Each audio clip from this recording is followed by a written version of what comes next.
தீபாவளியை நாம் ஏன் கொண்டாடுகிறோம்? நன்மை தீமை வெற்றியை கொண்டாடுவது. தீபாவளி என்பது இருட்டின் மேல் ஒளியின் வெற்றி, தீமையின் மேல் நன்மையின் வெற்றி என குறிக்கிறது. பட்டாசுகள் வெடிப்பது இந்த மகிழ்ச்சியின் வெளிப்பாடாகும். ஒளி, சிரிப்பு ஆகியவற்றால் உலகம் நன்மையால் நிரம்பட்டும் என்பதற்கான சின்னமாகும். இராமபிரான் அயோத்திக்கு திரும்பிய நாள் தீபாவளி. அப்போது அயோத்தி மக்கள் மகிழ்ச்சியில் விளக்குகள் ஏற்றி பட்டாசுகள் வெடித்து வரவேற்றனர். அதுவே இன்று வரை தொடரும் வழக்கம்.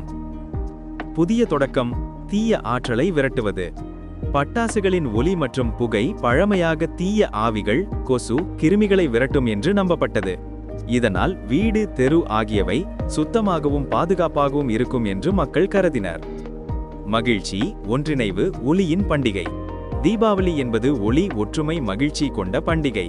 பட்டாசுகள் வெடிப்பது குடும்பம், நண்பர்கள், குழந்தைகள் அனைவரும் சேர்ந்து மகிழ்வதற்கான வழியாகும். பட்டாசுகளை பாதுகாப்பாக வெடித்து தீபாவளியை மகிழ்ச்சியாக கொண்டாடுங்கள். ஹாப்பி தீபாவளி!